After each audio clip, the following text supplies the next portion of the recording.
બધાને બધાને મારા વતી વંદન અને પ્રણામ. અને ખાસ કરીને રેખાબેન, શોભનાબેન બધા મારાથી કેટલા મોટા છે જ્ઞાનની અંદર, અને હું અત્યારે થોડું ઘણું ટ્રાય કરું છું પીરસવાની. મારું ફર્સ્ટ એટેમ્પ છે, એટલે બધા મને પહેલેથી જ મિચ્છામી દુક્કડમ માગી લઉં છું, બધાની ક્ષમા માગી લઉં છું. એટલે અને હવે હું સ્ટાર્ટ કરું છું. નમો હરિયંતાણમ, નમો સિદ્ધાણમ, નમો ઐર્યાણમ, નમો ઉજ્જાયણમ, નમો લોય સહસ્રમ. એસો પંચનમુક્કારો સર્વ પાપનાશનો મંગલાણાં ચ સવેસં પરમં હવૈ મંગલમ. મંગલમ વે ભગવાન વીરો મંગલમ ગૌતમ પ્રભુ મંગલમ સ્થૂલીભદ્રાદ્યા જૈન ધર્મોસ્તુ મંગલમ. સર્વમંગલ માંગલ્યમ સર્વકલ્યાણકારણમ પ્રધાનમ સર્વધર્માણમ જૈનમ જયતિ શાસનમ. અંગોતે અમૃતવસે લબ્ધિ તણા ભંડાર ગુરુ ગૌતમ ને સમરિયે મનવાંચિત ફળદાતા. ભાવે ભાવના ભાવીએ ભાવે દીજે દાન ભાવે ધર્મ આરાધીએ ભાવે કેવળ જ્ઞાન. આપણે આજે ગૌતમ સ્વામી વિશે એનું જીવન ચરિત્ર થોડું ઘણું લેવાના છીએ. જ્યારે પણ ગૌતમ સ્વામીનું આપણે નામ લઈએ ત્યારે મહાવીર સ્વામી તો સાથે હોય જ, અને મહાવીર સ્વામીનું નામ લઈએ ત્યારે ગૌતમ સ્વામી આપણે એમની સાથે હોય. એટલે હું બંનેને આજ્ઞા લઈને એમનું જીવન ચરિત્ર માટે પ્રાર્થના કરું છું, વંદન કરું છું. મહાવીર સ્વામી ભગવાન અને ગૌતમ સ્વામી ભગવાન. ગૌતમ સ્વામીને અનંત ઉપકારી ચરમ તીર્થપતિ શ્રી મહાવીર સ્વામીને શ્રદ્ધાપૂર્વક નમન કરું છું. પ્રાતસ્મરણીય અનંત લબ્ધિ નિદાન શ્રી ગૌતમ સ્વામીને અહોભાવથી વંદન કરું છું. આજના સ્વાધ્યાયમાં જોડાયેલા સર્વને પણ હું વંદન કરું છું. ગૌતમ સ્વામીને આપણે બધા સવારના પ્રાતઃકાળે એમના વંદન કરવા જોઈએ. ત્યારે જ્યારે પણ વંદન કરીએ ત્યારે એમનો નમ્ર વિનય, શ્રદ્ધા, ભક્તિ, ગુરુ સમર્પણ અને એમનો હસતો ચહેરો આપણા નજરની સામે આવે અને એમના ગુણગાન આપણે ગાઈએ તો આપણો આખો દિવસ સારો જાય. ગૌતમ સ્વામીના નામમાં 3 અક્ષર છે, ગૌ, ત અને મ. ગૌ એટલે ગાય, અને ત એટલે તરુ, કલ્પતરુ એટલે કલ્પવૃક્ષ, અને મ એટલે મણિ એટલે ચિંતામણી રત્ન. એટલે કે ગૌતમ એટલે કામધેનુ, કલ્પવૃક્ષ અને ચિંતામણી રત્નનો આખો ભંડાર, કે એની અંદર બધું જ જ્ઞાન છે. એમને 48 લબ્ધિઓ હતી, એટલે લબ્ધિ એટલે જ્ઞાન. એટલું બધું જ્ઞાન હતું એમને. ગૌતમ સ્વામી મહાવીર સ્વામીથી 8 વર્ષ મોટા હતા. એમનું શરીર ચરમ શરીરી હતા, 7 હાથની કાયા હતી, અને એ આજીવન બ્રહ્મચારી હતા. એમણે ગૌતમ સ્વામીએ 50મા વર્ષે મહાવીર સ્વામી પાસે દીક્ષા લીધી હતી, અને 80મા વર્ષે એમને કેવળ જ્ઞાન પ્રાપ્ત થયું હતું, અને એ 92મા વર્ષે એમનું મોક્ષ નિર્વાણ પામ્યા હતા. ગૌતમ સ્વામી મહાવીર સ્વામી સાથે મહાવીર સ્વામીના ત્રીજા ભાવથી એ સાથે હતા. એટલે કે મહાવીર સ્વામીના મોરીચીના ભાવમાં એક કપિલ તરીકે એમના શિષ્ય હતા. હવે આપણે થોડું ગૌતમ સ્વામીના માતા પિતાનું ને એમનું જીવન આપણે વિચાર એનો કેવી રીતના એ મોટા થયા. તો એ મહાવીર સ્વામીના એનો કાળની અંદર ત્યારે બ્રાહ્મણોનું વધારે હતું, અને એ લોકો બધા યજ્ઞાદિ એવા બહુ જ યજ્ઞ કરતા હતા ત્યારે. તો એમાં એક ગૌતમ કુળ હતું, એમાં એક વસુભૂતિ અને વસુભૂતિ નામના એક બ્રાહ્મણ હતા. એમની પત્નીનું નામ પૃથ્વી દેવી હતું. તેઓને 3 પુત્ર હતા. સૌથી મોટા પુત્રનું નામ ઇન્દ્રભૂતિ, બીજા નંબરના પુત્રનું નામ અગ્નિભૂતિ, અને ત્રીજાનું નામ વાયુભૂતિ હતું. એ બધા જ ભાઈઓ બહુ જ વિદ્વાન હતા.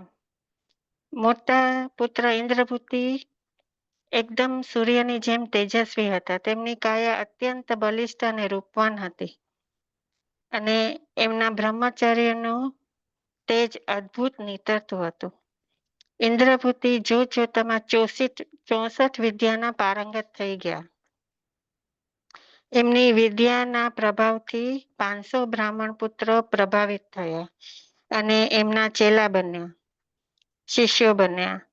સમય જતા ઇન્દ્રભૂતિના મનમાં એક પ્રશ્ન ઉઠ્યો કે જેમ પ્રકાશ દીપકના જલવાથી થાય છે અને દીપક બુઝતા જ નષ્ટ થઈ જાય છે, તેમ 5 ભૂતોથી આત્મા પેદા થાય છે અને આ 5 ભૂતોમાં આત્મા નષ્ટ થાય છે.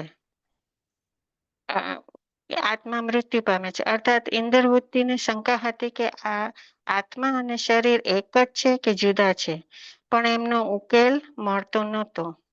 એટલે 5 ભૂતો એટલે શું? એટલે 5 ભૂતો એટલે વાયુ, પાણી, પૃથ્વી, સૂર્ય એટલે પ્રકાશ અને અવકાશ. એ 5 વસ્તુથી આપણા બધાનું શરીર બનેલું છે. હવે એક વખત એવું થયું કે મગધ દેશની અંદર એક સોમિકા નામે એક ધનવાન બ્રાહ્મણ હતો. એમને યજ્ઞ કરાવવો હતો, તો એમણે ઇન્દ્રભૂતિજીને મુખ્ય યજ્ઞ વિધિકાર તરીકે આમંત્રણ આપ્યું. કુલ 12 બ્રાહ્મણોને નિમંત્રણ આપ્યું હતું અને ત્યાં એ ચંપાપુરી ગામમાં બધે હલચલ મચી ગઈ હતી. યજ્ઞ વિધિમાં કુશળ એવા ઇન્દ્રભૂતિજી યજ્ઞના મંત્રોચ્ચાર કરી રહ્યા હતા. એ જ સમયે આકાશમાં દેવતાઓના વિમાન આવતા જોઈને ઇન્દ્રભૂતિને મનમાં થયું, અભિમાન થયું કે હું કેટલો બધો એનો સારો મંત્રોચ્ચાર કરું છું કે એનાથી બધા દેવો પણ હવે આવવા માંડ્યા છે. પરંતુ દેવો તો ત્યાં ન આવતા આગળ વયા ગયા.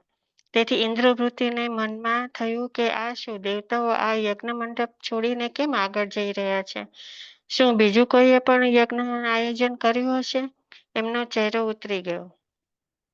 થોડી વારમાં યજ્ઞ પૂરો થતા બીજી બાજુ જોયું તો ઘણા બધા લોકો દેવ વિમાનની દિશામાં જ આગળ જઈ રહ્યા હતા. ઇન્દ્રભૂતિજીએ એક વ્યક્તિને પૂછ્યું, તમે બધા ક્યાં જઈ રહ્યા છો?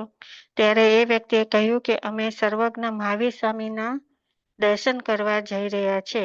આ દેવતાઓ પણ ત્યાં જઈ રહ્યા છે. સિદ્ધાર્થ રાજાના પુત્ર વર્ધમાન સ્વામી એટલે મહાવીર સ્વામી ને ગઈકાલે જ કેવળ જ્ઞાન પ્રાપ્ત થયું છે. એમના દર્શન કરવા જઈ રહ્યા છે. ઇન્દ્રભૂતિ હજી પણ અભિમાનમાં હોય છે અને એના મનમાં ઘણા બધા પ્રશ્નો ઉઠે છે કે આ વર્ધમાન કોણ છે? પોતાની જાતને કેમ સર્વજ્ઞ માને છે? હું જ એક સર્વજ્ઞ છું, તો શા માટે બીજું કોઈ હોય આ દુનિયાની અંદર? ત્યાં તો પહેલા વ્યક્તિએ ફરીથી કહ્યું કે રાજકુમાર વર્ધમાને જંગલમાં 12.5 વર્ષ તપ કર્યું અને ઘોર તપસ્યા કરીને હવે તેમને કેવળ જ્ઞાન પ્રાપ્ત થયું છે. તેઓ આ કાળના અંતિમ તીર્થંકર છે. પછી એ વ્યક્તિ આગળ નીકળી ગયા. ઇન્દ્રભૂતિજી વળી મનમાં વિચાર કરે છે કે નહીં, તમને ધોકો થયો છે. સર્વજ્ઞ તો હું જ છું, એકલો જ છું. અને એ વિચારોમાં ડૂબી ગયા. હવે કેવળ જ્ઞાન ક્યારે પ્રાપ્ત થાય એ આપણે વિચાર કરવાનો છે કે આપણે જ્યારે 8 કર્મ હોય આપણા, તો 4 ઘાતી કર્મના આપણે નાશ કરીએ અને 4 અઘાતી કર્મ બાકી રહી જાય, ત્યારે આપણને કેવળ જ્ઞાન થાય. કેવળ જ્ઞાન થયા પછી 4 બીજા કર્મ નો આપણે નાશ કરવાનો હોય છે. તો પેલું જ્ઞાનાવરણીય, બીજું દર્શનાવરણીય, ત્રીજું વેદનીય અને ચોથું મોહનીય. એ 4 કર્મનો નાશ થાય ત્યારે આપણને કેવળ જ્ઞાન પ્રાપ્ત થાય છે. પછી બીજા 4 આયુષ્ય, નામ, ગોત્ર અને અંતરાય, એ 4 રહી જાય છે. તો આયુષ્ય તો જ્યારે પૂરું થાય ત્યારે એનું એ કર્મ વયું જાય, અને જ્યારે આયુષ્ય વયું જાય ત્યારે નામ અને ગોત્ર પણ વયું જાય અને અંતરાય પણ વયું જાય. એટલે એ 4 કર્મ બાકી રહી જાય છે. તો આ જસ્ટ કેવળ જ્ઞાનની થોડી સમજણ. પછી ફરીથી ગૌતમ સ્વામી એના જ વિચારમાં હોય છે કે એક જ એનો સંસારમાં બે મહાજ્ઞાની ન હોય, હું એકલો જ મહાજ્ઞાની છું. પાછું ફરીથી એ વિચાર કરે છે કે એક મ્યાનમાં બે તલવાર ન રહી શકે, એક આકાશમાં બે સૂર્ય ન રહી શકે, એવી રીતના એક ગુફામાં બે કેસરી સિંહ પણ ન રહી શકે. તો પછી શા માટે બે સર્વજ્ઞ જ્ઞાનવાળા હોય તો હું હવે એને હું હરાવીને એની સામે જઈને હું એને વાદમાં હરાવી દઈશ. એટલે એ ઇન્દ્રપૃથ્વીજી ત્યાં મહાવીર સ્વામી પાસે એમના સમૂહ પાસે જવા માટે તૈયાર થઈ જાય છે. અને એને કેવી રીતના એ તૈયાર થાય છે એનું પણ વર્ણન આપેલું છે કે ઇન્દ્રપૃથ્વીજી મહાવીર પાસે જવા તૈયાર થાય છે ત્યારે એમના કપાળમાં 12 તિલક લગાવે છે, સોનાની જનોઈ પહેરે છે, પીળા વસ્ત્ર પહેરે છે, સાથે પુસ્તક, કમળ બધું જ લઈને 500 શિષ્યો સાથે ચાલી નીકળ્યા. રસ્તામાં અભિમાનથી ઘણા બધા વિચારો કરતા હતા કે હું એમને કેવી રીતે જીતી લઈશ. જેવા એ સમોવસ્ત્રની નજીક આવ્યા એવા સ્તબ્ધ થઈ ગયા, વિચારવા લાગ્યા કે આ શું સાક્ષાત બ્રહ્મા છે? પછી એમને થયું ના બ્રહ્મા તો વૃદ્ધ છે. પછી એમને થયું કે ના આ વિષ્ણુ હશે. તો વળી પાછું એમને થયું કે ના લક્ષ્મીજી હોય વિષ્ણુ સાથે, એટલે આ વિષ્ણુ પણ નથી. તો શું આ ચંદ્ર છે? પેલા તો થયું શિવ છે, તો કે ના શિવ પણ નથી. પછી કે ચંદ્ર છે? તો કે ના આ ચંદ્ર પણ નથી, એમાં દાગ છે. સૂર્ય છે? તો કે ના આ સૂર્ય પણ નથી, એમાં તાપ છે. આમ અને આ ભગવાનમાં તો આ મહાવીર સ્વામીમાં તો શીતળતાનો આભાસ છે. તો શું તે મેરુ પર્વત છે? તો કે ના એ મેરુ પર્વત પણ નથી, કારણ કે મેરુ પર્વત ખૂબ જ કઠણ છે. આ તો માખણ કરતા પણ મુલાયમ છે. તો પછી આ કોણ છે? વળી મનમાં વિચાર કરે છે કે હવે ખબર પડી કે પ્રભુ તો સર્વ દોષ રહિત અને સર્વ ગુણોથી સંપન્ન છે. અંતિમ તીર્થંકર મહાવીર ભગવાન છે. વળી વિચારે છે કે હવે હું કઈ રીતે એને હરાવીશ? મેં શા માટે આ વિચાર કર્યો કે હું એમને હરાવવા જાઉં? હવે તો મને શિવ જ બચાવે. અને કેટલાય મનમાં એનો સંકલ્પ વિકલ્પ કરતા ત્યાં જ મનમાં એવા દ્વંદ્વ યુદ્ધ કરતા હતા ને ત્યાં ઉભા રહી ગયા. પછી પ્રભુ મહાવીર સ્વામીએ જોયું એટલે એમને સંબોધિત કર્યા કે હે ઇન્દ્રપુતિ, તું આવ્યો, ભલે આવ્યો, આવ ભાઈ. ઇન્દ્રપુતિ વિચાર કરે છે કે આ તો મારું નામ પણ જાણે છે. ફરીથી વિચાર કરે છે કે ના મારું નામ તો બધાને જ ખબર હોય, નાના બાળકોને પણ ખબર હોય, તો એને તો ખબર હોય જ નહીં, એમાં નવાય છે. તેઓ મનમાં વિચાર કરે છે કે જો મારા મનના પ્રશ્નનું નિવારણ કરી આપે તો હું જાણું કે સર્વજ્ઞ છે. ત્યાં તો પ્રભુ મહાવીર ઇન્દ્રપુતિજીને સંબોધિત કરીને કહે છે કે હે ઇન્દ્રપુતિ, તમારા મનમાં સંશય છે કે આત્મા અને શરીર એક છે કે જુદા છે. તેનું સમાધાન હું તમને કહું છું. ત્યાં તો ઇન્દ્રપતિ વળી વિચારે છે કે એમને મારા મનની આ વાત કેવી રીતના ખબર પડી ગઈ? આ વાત તો મેં કોઈને નથી કરી. ફરીથી પ્રભુનો અવાજ આવ્યો. હવે ઇન્દ્રપતિજી પ્રભુને માન આપી મસ્તક નમાવી ને કહે છે કે હે પ્રભુ, મારા મનમાં શંકા છે, એનું સમાધાન કરો. પ્રભુ કહે છે આ શંકા તારા મનમાં વેદના વિરોધાભાસી થી ઉત્પન્ન થઈ છે. તું તારા થોડા જ્ઞાનને લીધે એ પદોને સમજી નથી શક્યો. આત્મા છે, પરલોક છે અને સિદ્ધિ છે. ઇન્દ્રપતિજી પૂછે છે તે કેવી રીતે પ્રભુ? તો પ્રભુ કહે છે કે હે ગૌતમ, મેં કર્યું, હું કરી રહ્યો છું, હું કરીશ. આ વચનોમાં આપણને આત્મા બોધનો અવાજ આવે છે કે મેં કર્યું, હું કરીશ અને હું કરી રહ્યો છું. એમાં શું થાય છે કે આપણને આત્મા બોધનો અવાજ આવે છે, અહમનો અનુભવ થાય છે. અહમનો અનુભવ જ આત્માભૂતિ છે. ઇન્દ્રભૂતિ પ્રભુને પૂછે છે અહમની અનુભૂતિ દેહમાં ન થાય પ્રભુ? તો મહાવીર સ્વામી કહે છે નહીં ગૌતમ, એ કેવી રીતે બને? જો આપણે અહમથી દેહને બોધ માનીએ તો તે જ વાત મૃતદેહમાં પણ હોવી જોઈએ. એટલે માટે અહમનો વિષય દેહ નહીં પણ આત્મા છે. ત્યારે ઇન્દ્રપૃતિજી ફરીથી પૂછે છે, હે પ્રભુ, દેહ જ આત્મા ન હોઈ શકે?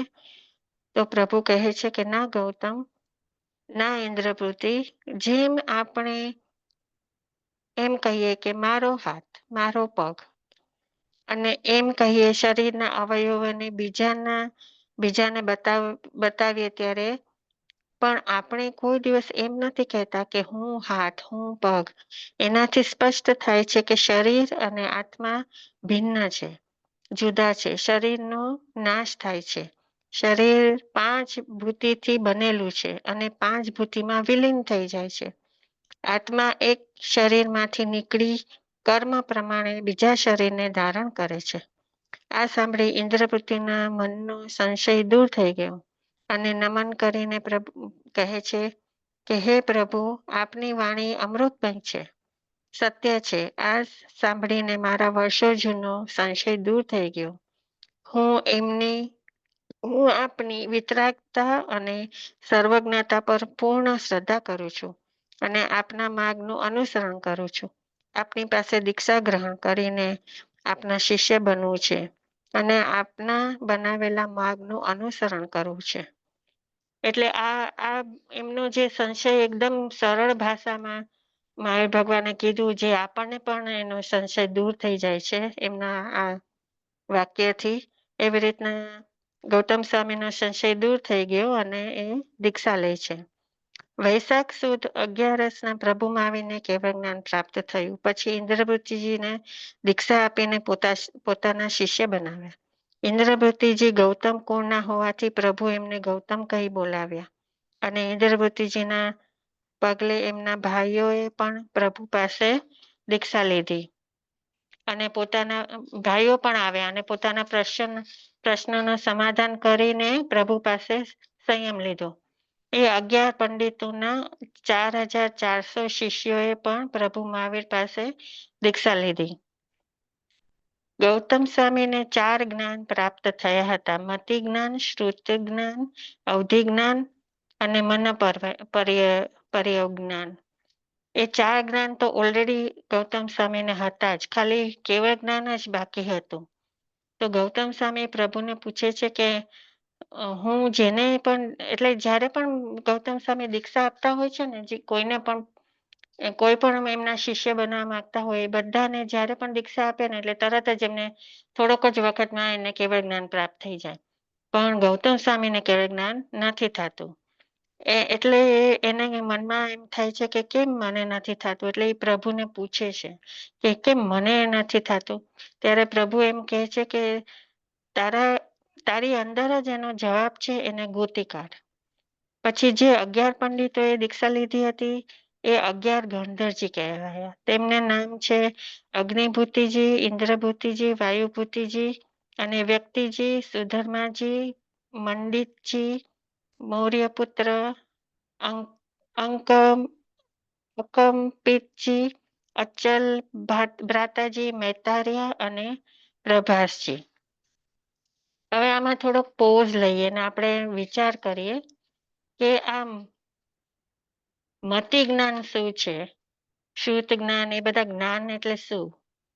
તો મતિ જ્ઞાન એટલે આપણને 5 ઇન્દ્રિય તથા મન દ્વારા વસ્તુનું જે યથાર્થ જ્ઞાન થાય તે મતિ જ્ઞાન છે.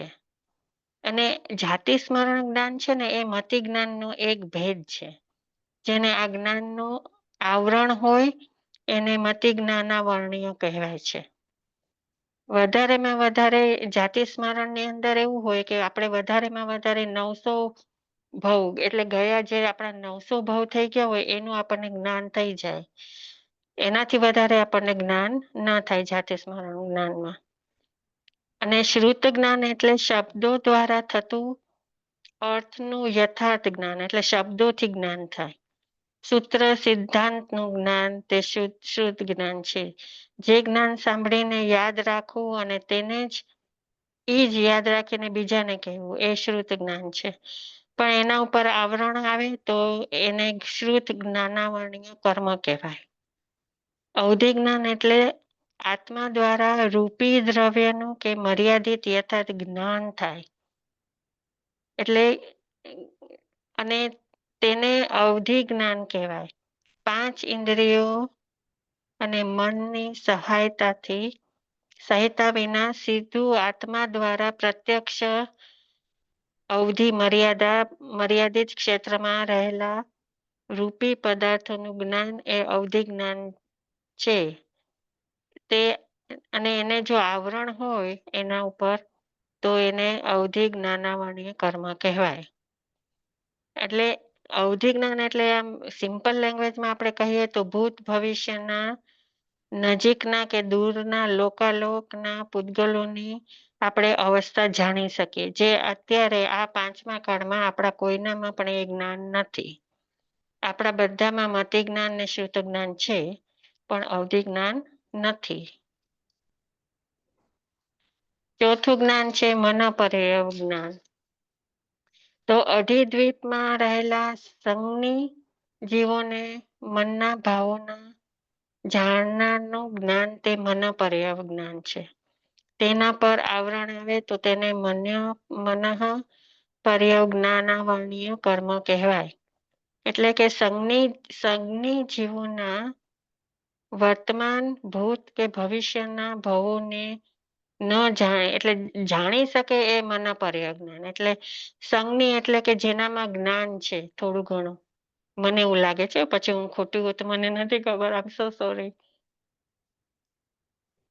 સંજ્ઞી જીવોના વર્તમાન ભૂત અને ભવિષ્યના જે ભાવો જાણી શકે તેને મનોપર્યય જ્ઞાન કહેવાય. અને એના ઉપર આવરણ આવી જાય તો એને મનોપર્યય જ્ઞાનાવર્ણ્ય કર્મ કહેવાય. અને કેવળ જ્ઞાન એટલે સંપૂર્ણ લોકાલોકમાં રહેલા સર્વ દ્રવ્યોનું, સર્વ ગુણોનું અને સર્વ પર્યાયોનું આત્મા દ્વારા એક સાથે એક સમયમાં જાણે તેને કેવળ જ્ઞાન કહેવાય. અને તેના પર આવરણ આવે તેને કેવળ જ્ઞાનાવર્ણ્ય કર્મ કહેવાય. એટલે આ ખાલી થોડી ઘણી સમજ એનો બધા જ્ઞાનની જેમ થોડી ઘણી મેં રાખી છે, મને બહુ નથી આવડતું, સોરી.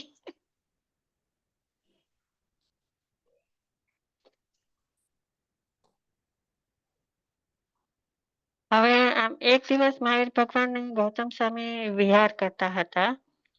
ત્યાં એક ખેતર પાસેથી પાસ થઈ રહ્યા હતા. ત્યારે પ્રભુ મહાવીરે ગૌતમ સ્વામીને કહ્યું કે આ ખેડૂતને તું ધર્મ પમાડ. ત્યારે ગૌતમ સ્વામીએ વિનયથી કહ્યું, પ્રભુ જેવી આપની આજ્ઞા. અને ગૌતમ સ્વામી ખેડૂત પાસે ગયા. એમને આ ખેતર ખેડવાથી કેટલી જીવની હિંસા થાય છે. એકેન્દ્રિય જીવ એટલે માટી અને બેઇન્દ્રિય જીવ એટલે અળસિયા, કીડા વગેરેનું છેદન ભેદન થાય છે. અને એનાથી આપણા આત્મા ઉપર પાપના કર્મ ચોંટે છે, એવું જ્ઞાન આપ્યું. અને આ સાંભળી ખેડૂતને ખૂબ જ પસ્તાવો થયો અને એમણે ગૌતમ સ્વામીને આ પાપનું પ્રાયશ્ચિત કેવી રીતના કરવું એ પૂછ્યું. ગૌતમ સ્વામીએ કહ્યું, દીક્ષા લઈને બ્રહ્મચર્યનું અને બીજી 4 વાડનું પાલન કરશો તો આ પાપનું પ્રાયશ્ચિત થઈ જશે. આ સાંભળી ખેડૂત એમની પાસે દીક્ષા ગ્રહણ કરે છે. અને પછી ગૌતમ સ્વામી ખેડૂત શિષ્યને કહે છે કે ચાલો હવે હું તમને મારા ગુરુ પ્રભુ મહાવીર પાસે લઈને જાઉં છું. લઈને જાઓ, આપણે એમને વંદન કરીએ. ત્યારે ખેડૂત નવદીક્ષિત કહે છે કે આપને પણ ગુરુ છે, તમે તો આટલા નિર્મળ છો, તો આપના ગુરુ કોણ છે અને કેવા હશે? ગૌતમ સ્વામી કહે કે મારા ગુરુ 34 અતિશયના ધારક ભગવાન મહાવીર છે. અને હવે આમાં આપણે ક્વેશ્ચન છે પાછો, 34 અતિશય એટલે શું? તો અને 34 અતિશય ભગવાન મહાવીરને કેવી રીતના પ્રાપ્ત થાય? તો જ્યારે કોઈ પણ આત્માને કેવળ જ્ઞાન પ્રાપ્ત થાય ત્યારે એને 34 અતિશય આવે. અને 34 અતિશયના નામ શું હોય એ થોડું ઘણું મેં લખ્યું છે. તો એટલે 4 ઘનઘાતી કર્મનો નાશ કરીને અનંત જ્ઞાન, અનંત દર્શન, અનંત ચારિત્ર, અનંત શક્તિ અને ને જે ધારણ કરે અને અંદર અને બહારની પ્રકૃતિમાં અતિ વિશેષ અવસ્થાઓને ના મિલન થઈ જાય ત્યારે એમને 34 અતિશય ને ધારણ કરે છે.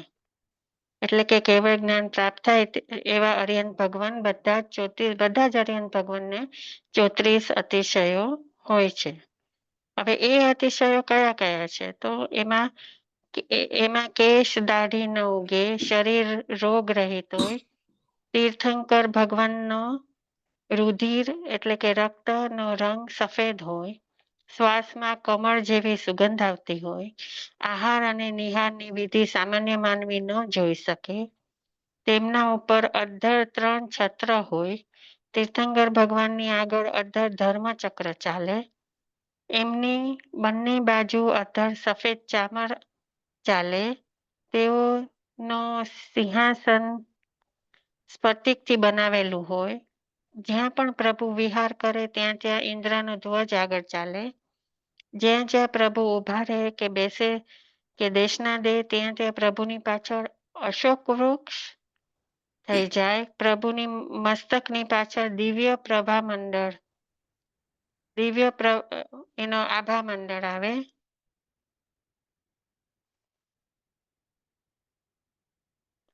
પ્રભુની આજુબાજુની ભૂમિ જમીનનો ભાગ રમ્ય થઈ જાય, પ્રભુ જ્યાં વિહાર કરે ત્યાં કાંટા ઊંધા મુખે થઈ જાય, પ્રભુ જ્યાં જાય ત્યાં ભૂમિની ધૂળ શાંત થઈ જાય, 5 પ્રકારના નિર્જીવ અચિત ફૂલો આપમેળે આવી જાય, પ્રભુ જ્યાં વિચરે ત્યાં અશુભ શબ્દ, ખરાબ રસ, ખરાબ વાયુ એ બધું શુભ થઈ જાય,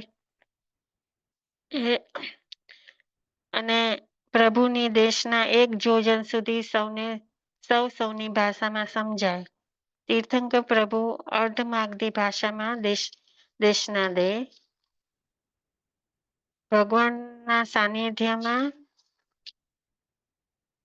2 વેરી આપસમાં વેર ભૂલીને મિત્રતા કરે, વિરોધી લોકો નમ્ર થઈ જાય, પ્રતિસ્પર્ધી લોકો એમની સ્પર્ધા ભૂલી જાય, પ્રભુના 25 જોજન સુધી એક પણ વ્યાધિ, મહામારી જેવા રોગોનો નાશ થઈ જાય, પ્રભુ જ્યાં વિહાર કરે ત્યાં સ્વચક્ર, પરચક્ર અને અતિવૃષ્ટિ અને અનાવૃષ્ટિ રોગ આદિનો ઉપદ્રવ ન થાય, પ્રભુના પગના સ્પર્શ માત્રથી પૂર્વ બાજુમાં રહેલા બધા જ ઉપદ્રવો શાંત થઈ જાય, પ્રભુ જ્યાં જાય ત્યાં અષ્ટમહાપ્રતિહાર્ય સાથે ચાલે. હવે એ અષ્ટમહાપ્રતિહાર્ય એટલે શું? તો એ 8 પ્રકારના પ્રતિહાર્ય છે. એમાં એક અશોક વૃક્ષ, બીજું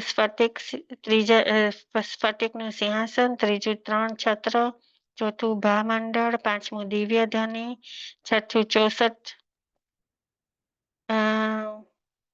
64 પ્રકારનું કંઈક છે, મને યાદ નથી, 7મું સંવર, દેવ દુદુંભી અને અચેત પુષ્પવૃષ્ટિ. આ 8 મહાપ્રતિહાર્ય છે. ગૌતમ સ્વામી નવદીક્ષિત ખેડૂતને પ્રભુના સમોવસન પાસે લઈ આવે છે અને કહે છે કે આ ઉપર બેઠા છે તે મારા પ્રભુ અને મારા ગુરુ છે, વંદન કરો. નવદીક્ષિત ખેડૂત પ્રભુને ધારીને જુએ છે અને બીજી ક્ષણે કહે છે કે આ તમારા ગુરુ છે? ગુરુ હોય તો હું તમને આ ઓઘું પાછું આપું છું અને દીક્ષા મને નથી લેવી ને હું પાછો સંસારમાં વયો જાઉં છું. ત્યારે ઇન્દ્ર મહારાજે મજાક કરી કે ગૌતમ સ્વામીની મજાક કરી કે હે ગૌતમ સ્વામી, તમારો ચેલો કેવો કે આવ્યો એવો સંસારમાં વયો ગયો? ત્યારે પ્રભુ મહાવીર કહે છે, ગૌતમ કે હે દેવેન્દ્ર, આ કિસાન હારીને નથી ગયો, પરંતુ એ સમ્યકત્વ પામીને ગયો છે. ત્યારે ગૌતમ સ્વામી મનમાં આશ્ચર્ય થયું કે પ્રભુના દર્શન માત્રથી બધાનો ઉદ્ધાર થાય છે, પણ આ તો ખેડૂતનો આત્મા ને પ્રભુને જોઈને મનમાં વેર કેમ જાગૃત થયું? ગૌતમ સ્વામીએ પ્રભુજીને પૂછ્યું. પ્રભુજીએ ઉત્તર આપ્યો કે આ જ સંસારની વિચિત્રતા છે. આ ખેડૂતનો આત્મા અને મારા આત્માનું ગયા ભાવથી વેર છે. હું જ્યારે ત્રિપુષ્ટ વાસુદેવ હતો ત્યારે આ ખેડૂતનો આત્મા સિંહના રૂપમાં હતો અને ગૌતમ તમે મારા રથના સારથી હતા. આ સિંહ પ્રજાને હેરાન કરતો હતો, તેથી ત્રિપુષ્ટ વાસુદેવે એમનું જડબું ફાડી નાખ્યું અને સિંહ ત્યાં જ મૃત્યુ પામ્યો. એ મૃત્યુ પામ્યો એ પહેલા તમે એને સાંત્વન આપ્યું, તમે એને નવકાર સંભળાવ્યો અને તમે એની શુશ્રૂષા કરી. અત્યારે એટલે એ આત્માને તમારા ઉપર પ્રેમ જન્મ્યો અને મારા ઉપર વેર જન્મ્યો. મને જોતા જ એને પૂર્વભવનું વેર યાદ આવી ગયું, તેથી એ દીક્ષા છોડીને સંસારમાં જતો રહ્યો. પરંતુ હે ગૌતમ, એ આત્મા સમ્યક દર્શન પામી એને ગયો છે અને એ આગળ જતા મોક્ષને પ્રાપ્ત કરશે. એટલે કે દરેક ભાવમાં આપણે અત્યારે આ ભાવમાં પણ આપણે કેટલું ઓલું થાય છે ને કે કોઈને જોઈને પ્રેમ આવે છે ને કોઈને જોઈને આપણને કાંઈ બીજો ભાવ આવે છે. તો એ શા માટે? કાંઈ ને કાંઈ તો હશે, ત્યારે જ આ બધું થાય ને આપણને. એક વખત ગૌતમ સ્વામી આનંદ શ્રાવકને ઘરે ગયા, ગુજરી ઓરવા ગયા. આનંદ શ્રાવકને અવધિ જ્ઞાન પ્રાપ્ત થયું હતું અને એમણે ગૌતમ સ્વામીને પૂછ્યું કે હે પ્રભુ, શ્રાવકને અવધિ જ્ઞાન પ્રાપ્ત થાય કે ના થાય? તો ગૌતમ સ્વામીએ કહ્યું કે શ્રાવકને અવધિ જ્ઞાન ના થાય. આનંદ શ્રાવકે કહ્યું કે મને અવધિ જ્ઞાન પ્રાપ્ત થયું છે. ગૌતમ સ્વામી આનંદ શ્રાવકને મિચ્છામિ દુક્કડમ કરવા કહે છે.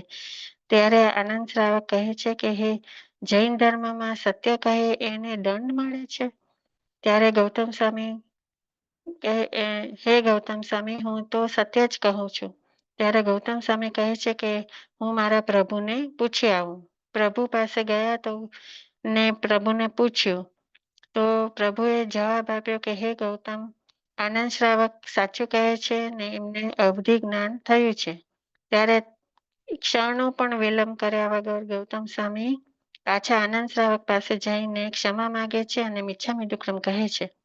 ત્યારે આનંદ શ્રાવકની આંખમાં હર્ષના આંસુ આવી ગયા અને વિચારવા લાગ્યા કે કેવું મહાન જૈન ધર્મ છે, કે જૈન શાસન છે, કે કેવા મહાન ગૌતમ સ્વામી છે કે પોતાની ભૂલનું પ્રાયશ્ચિત કરવા મારી પાસે ક્ષમા માંગવા આવ્યા. ધન્ય છે ગંધર્વજીને જેમને લેશ માત્ર પણ અભિમાન નથી અને ગૌતમ સ્વામીનું પ્રભુ પ્રત્યેનું સમર્પણ પણ કેટલું મહાન છે. નહીં તો ક્ષણનો પણ વિલંબ કર્યા વગર મારી પાસે પાછા ક્ષમા માંગવા શા માટે આવે? ધન્ય છે એમની નમ્રતાને અને જૈન શાસનને.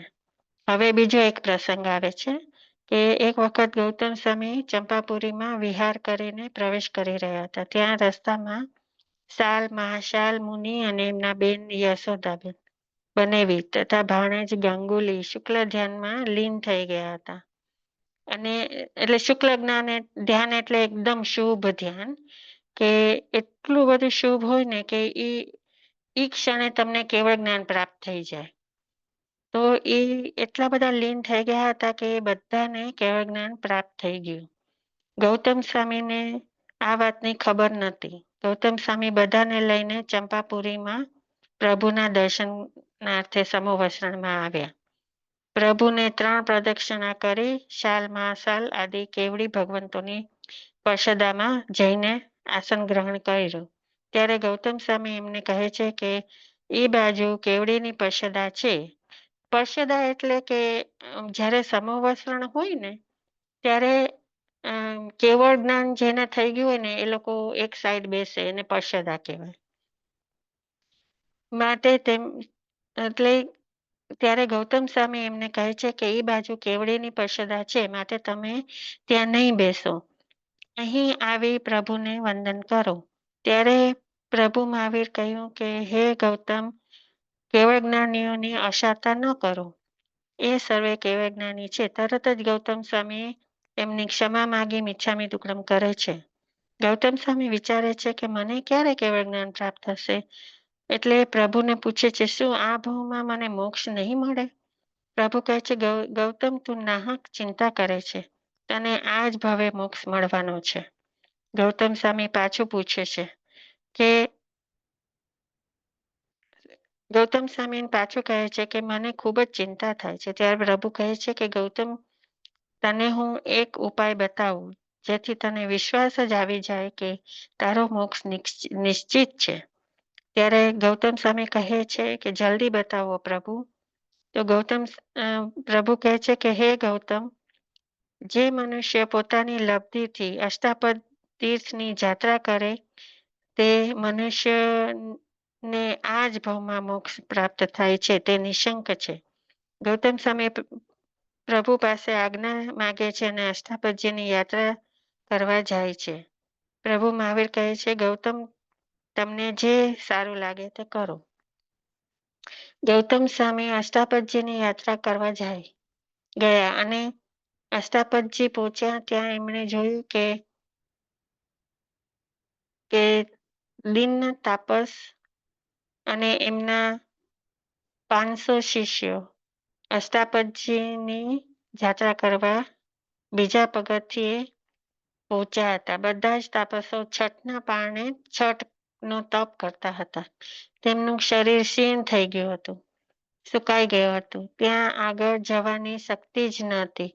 ત્યાં તેઓએ રૂષ્ટપુષ્ટ ગૌતમ સ્વામીને આવતા જોયા. ત્યારે તાપસોએ વિચાર્યું કે અમે આટલી તપસ્યા કરવા વાળા હજી અષ્ટાપદજી નથી ચડી શક્યા, તો આ રૂષ્ટપુષ્ટ મનુષ્ય કેવી રીતના ઉપર ચડી શકશે. એટલામાં તો ગૌતમ સ્વામીએ પોતાની લબ્ધિથી સૂર્યના કિરણ પકડીને અષ્ટાપદજી પર એક જ ક્ષણમાં ચડી ગયા. તાપસોએ તેથી આ જોઈને આશ્ચર્ય થયું અને એમને વિચાર્યું કે એમની પાસે જરૂર કંઈ લબ્ધિ હશે. જ્યારે પાછા ફરશે ત્યારે એમના શિષ્ય બની જશું. બધા તાપસો ગૌતમ સ્વામીની પાછા ફરવાની રાહ જોઈ રહ્યા. અષ્ટાપદજી પર્વત ઉપર ભરત મહારાજાએ જિનાલય બંધાવ્યું હતું. ત્યાં ગૌતમ સ્વામી પહોંચી ગયા. 24 તીર્થંકરોના દર્શન વંદન કર્યા, ચૈત્ય વંદન કર્યું, ભાવપૂર્વક સ્તુતિ કરી. જેવા એ દેરાસરમાંથી બહાર આવ્યા ત્યાં આવેલા દેવો, દાનવો, વિદ્યાધરો અને મનુષ્યો એ તેમના ચરણમાં વંદન કરી ને તેમને દેશના દેવા વિનંતી કરી. ગૌતમ સ્વામીએ ત્યાં દિવ્ય દેશના આપી. એ દેશનાથી પ્રભાવિત થઈને વૈશ્રમણ દેવ ને વજ્ર સ્વામીના રૂપમાં જન્મ લઈને જે જૈન શાસનની પ્રભાવના કરી. ગૌતમ સ્વામી જ્યારે અષ્ટાપદથી નીચે આવ્યા ત્યારે બધા જ તાપસોએ એમની પાસે ગયા અને વિનંતી કરી કે હે મહાયોગી, આપને અમે ગુરુ માની લીધા છે, આપ અમને શિષ્ય બનાવો. ત્યારે ગૌતમ સ્વામીએ સર્વેને દીક્ષા આપી અને પોતાને શિષ્ય બનાવ્યા. આમ બધા સાધુ વેશ ધારણ કર્યો અને ગૌતમ સ્વામીએ બધાને કહ્યું કે હવે ચાલો તમે બધા મારા ગુરુના પાસે વંદન કરવા જાય. તાપસોએ કહ્યું, તમારા પણ ગુરુ છે? તમે આટલા જ્ઞાની મહાન છો, તો તમારા ગુરુ કેવા હશે? ત્યારે ગૌતમ સ્વામી કહે છે કે મારા ગુરુ તો ગુણોના ભંડાર છે, જે બૃહસ્પતિ પણ એમનું વર્ણન કરવા માટે અસમર્થ છે. બધાએ ત્યાંથી વિહાર કર્યો. પછી રસ્તામાં તાપસનું છઠનું ના ઉપવાસનું પારણું કરવાનું હતું. ગૌતમ સ્વામીએ એક પાત્રમાં ખીર લીધી. પોતાની શક્તિથી એ બધા તાપસોને કહ્યું, બધા પોતાના પાત્ર લઈને બેસી જાઓ, તમને આ ખીરનું પારણું કરાવું.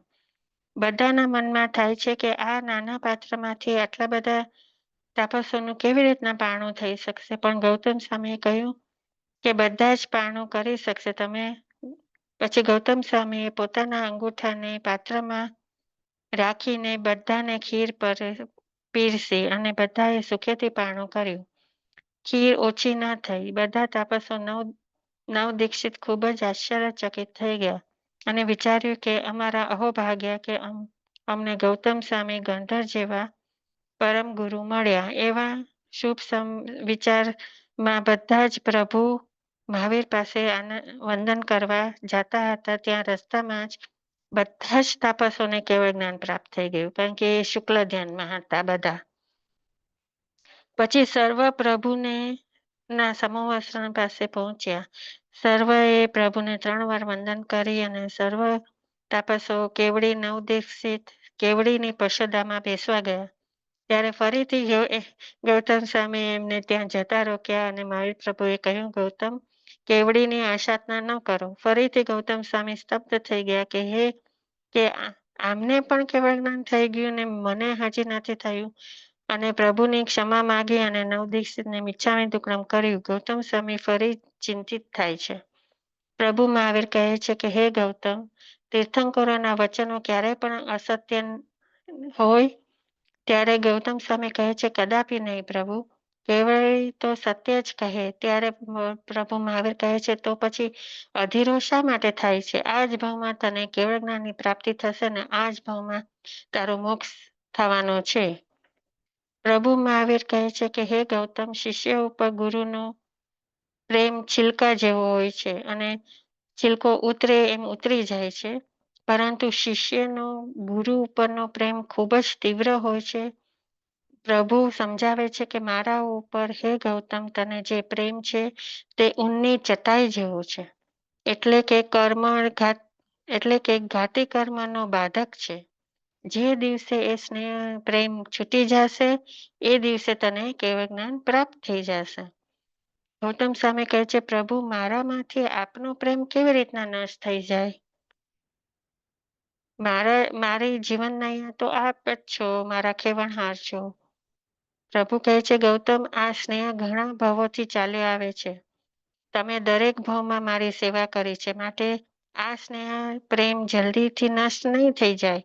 પણ એ પણ સત્ય છે કે એક દિવસ આ પ્રેમ તારામાંથી નષ્ટ થશે અને મારી જેમ તને પણ કેવળ જ્ઞાનની પ્રાપ્તિ થશે અને 8 કર્મનો ખપાવીને સિદ્ધભૂત તમારો આત્મા બનશે. હવે આના પછી બીજી એક વાત છે કેસી સ્વામીની, જે પાર્શ્વનાથ ભગવાનના પાર્શ્વનાથ પ્રભુના વખતના શ્રમણ હતા. હવે એનું થોડુંક છે. અત્યારે હું આ ચાલુ કરું ને હજી, એટલે કે 10:40 થઈ છે અત્યારે, તો મને આ પૂરું કરી નાખું. હવે ખાલી 2 જ પેજ છે. 2 પેજ કરી દે. હા, ઓકે. તો પાર્શ્વનાથ ભગવાનના અને મહાવીર પ્રભુનું શાસનના સમયના ફક્ત 250 જ વર્ષનો ફરક હતો. એટલે કે પાર્શ્વનાથ ભગવાન નું જે શાસન હતું ચાલુ હતું અને પછી 250 વર્ષમાં જ મહાવીર સ્વામી ભગવાન એમનું શાસન ચાલુ થયું. એટલે એમના જે પાર્શ્વનાથ ભગવાનના જે શ્રમણ હતા, એનું નામ કેશી કુમાર હતું અને એ પણ ગણધરજી હતા પાર્શ્વનાથ દાદાના. તો એમના શિષ્યને લઈને એક ઉદ્યાનમાં આવે છે, શ્રાવસ્તી નગરીમાં. અને આ બાજુ ગૌતમ સ્વામી પણ વિહાર કરીને બીજા ઉદ્યાનમાં, બાજુના જ ઉદ્યાનમાં એમના શિષ્યોને લઈને પહોંચે છે. હવે એમાં થાય છે એવું કે જ્યારે પાર્શ્વનાથ દાદાનું શાસન હતું ત્યારે એ લોકોને કાંઈ એવું બાદ નહોતું. એ લોકોના શ્રમણોના કપડા, એટલે કે સાધુઓના કપડા છે ને, એ રંગીન હતા, રંગબેરંગી હતા, સિલ્કના ને એવા પહેરતા હતા એ લોકો. કારણ કે એ લોકોને એની અંદર કાંઈ આસક્તિ નહોતી. પણ પ્રભુ મહાવીરે જોયું હતું કે હવે પરિગ્રહોની આસક્તિ બહુ જ વધી જશે હવે આ કાળની અંદર. એટલે એમણે એમના સાધુઓને સફેદ વસ્ત્ર અને કોટનના વસ્ત્ર પહેરવાનું કહ્યું હતું. તો બંનેના શિષ્યો જુદા જુદા કપડાવાળા અને બંનેના આચાર સરખા હતા, પણ પાર્શ્વનાથ પ્રભુના શાસનમાં રંગબેરંગી કપડાં પહેરવાની છૂટ હતી. એટલે ગૌતમ સ્વામીના શિષ્યો શ્વેત વસ્ત્રમાં હતા. બંને ગણધરજીના શિષ્યો પ્રશ્ન લઈને પોતપોતાના ગુરુ પાસે ગયા કે આ આવી રીતના કેમ, કે અમે કેમ આવા વ્હાઈટ કપડાં પહેરીએ, સફેદ કપડાં પહેરીને, એ લોકો કેમ રંગીન અને સિલ્કના કપડાં પહેરે? એટલે બંને શિષ્યોના પરિવારમાં આચારભેદ અને અંગે જિજ્ઞાસા થવાથી ગૌતમ સ્વામી સામેથી કેશીકુમારના ને ભેટો કરવા ગયા. ગૌતમ સ્વામીને આવતા જોઈ કેશી સ્વામીએ એના સત્કાર કર્યો અને આસને બેસાડ્યા. પછી કેશીકુમારના બધા જ પ્રશ્નોનો ગૌતમ સ્વામીએ, એટલે કેશીકુમારે સામેથી કીધું કે મને ઘણા બધા સવાલ છે ગૌતમ સ્વામી, તમે મારા સવાલોનો જવાબ આપો. ત્યારે ગૌતમ સ્વામીએ કહ્યું કે હું આપીશ, તમે સૂચિત કરો. એટલે કેશીકુમારે પહેલો પ્રશ્ન કર્યો કે પૂછે છે કે પાર્શ્વનાથ પ્રભુ અને મહાવીર પ્રભુનું એક જ પંથ છે મોક્ષની પ્રાપ્તિનો, તો પાર્શ્વનાથ પ્રભુએ 4 મહાવ્રત અને મહાવીર સ્વામી ભગવાને 5 મહાવ્રત કેમ કર્યા?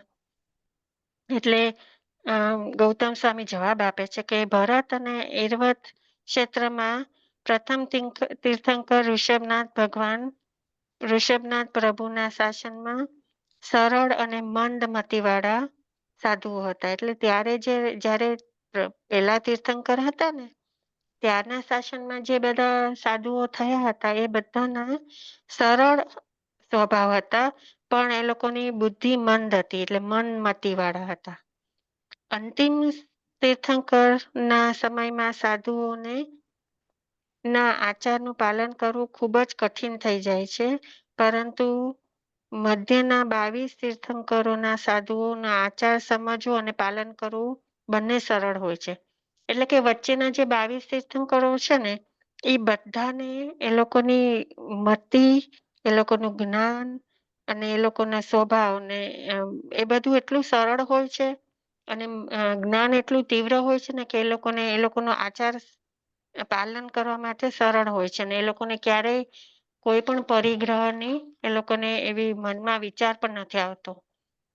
તેથી માહેર ભગવાને 5 મહાવ્રત સાધુના આચાર માટે કહ્યા. હવે પાર્શ્વનાથ પ્રભુએ સ્થાપેલા 4 મહાવ્રત આ પ્રમાણે છે. પહેલું વ્રત છે અહિંસા, બીજું સત્ય, ત્રીજું અસ્તેય એટલે ચોરી ન કરવી, અને ચોથું બ્રહ્મચર્ય. અને માહેર સ્વામી ભગવાને આ 4 કર્યા અને 5મું એક કર્યું અપરિગ્રહ નામનું વ્રત જોડ્યું. કે કેમ કે હવેના જે બધા સાધુઓ કે મનુષ્યને જન્મ થશે એ બધાને પરિગ્રહની વધારે લાલસા જાગશે, એટલે અપરિગ્રહ વ્રતનું જોડાણ કર્યું. મહાવીર સ્વામી પ્રભુએ કેવળ જ્ઞાનથી જોઈ લીધું હતું કે આગળના કાળમાં સાધુ સાધ્વીજીને પરિગ્રહનો વિચાર આવશે, એટલે અપરિગ્રહનું વ્રત બનાવ્યું. પાર્શ્વનાથ પ્રભુજીના શ્રમણો આગમો ને પ્રભુની વાણી કંઠસ્થ હતી, તેથી ત્યારે પુસ્તક નહોતા, લિપિ નહોતી, પરિગ્રહ નહોતો. પણ મહાવીર સ્વામી પ્રભુના શાસનમાં ઉતરતો કાળ આવવાનો હતો, શુદ્ધ જ્ઞાન ઓછું થવાનું હતું અને લિપિનો આવિષ્કાર થવાનો હતો. એટલે આગળ જતા બીજા પરિગ્રહ વધવાના હતા, એટલે એમને સાધુના આચરણમાં એક મહાવ્રત વધારે કર્યો. પછી આ સાંભળી કેસી સ્વામીને એમના પ્રશ્નનો જવાબ મળી ગયો, એટલે એમણે પાછો ફરીથી કીધું કે હવે મારી પાસે બીજો એક સવાલ છે ગૌતમ સ્વામી. તો ગૌતમ સ્વામીએ કહ્યું કે તમે પૂછો, હું એનો જવાબ આપીશ.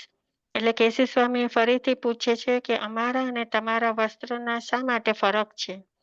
ત્યારે ગૌતમ સ્વામી કહે છે કે પાર્શ્વનાથ પ્રભુના શાસનમાં શ્રવણોને પ્રભુની વાણી સમજવી, આચારમાં લેવી અને મૂકવી એ સહજ હતી, તેથી તેઓ રંગ પ્રત્યે આકર્ષાયા નહીં.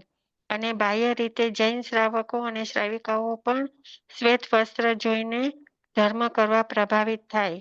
એટલે મહાવીર સ્વામીના કાળની અંદર બધા જ મનુષ્યોના અંતરમાં રંગનો અને એનો આકર્ષણ વધારે થયું હતું. તો એટલા માટે એમના સાધુઓને શ્વેત વસ્ત્ર ગ્રહણ કરવા કહ્યું કે અને જ્ઞાન, દર્શન અને ચારિત્રનો શ્વેત રંગ આત્મામાં બેસાડે અને સાધુ સાધ્વી પણ એમના આચારમાં રહે અને ચલાયમન ના થાય, એટલા માટે મહાવીર સ્વામી ભગવાને એમને શ્વેત રંગ આપ્યો.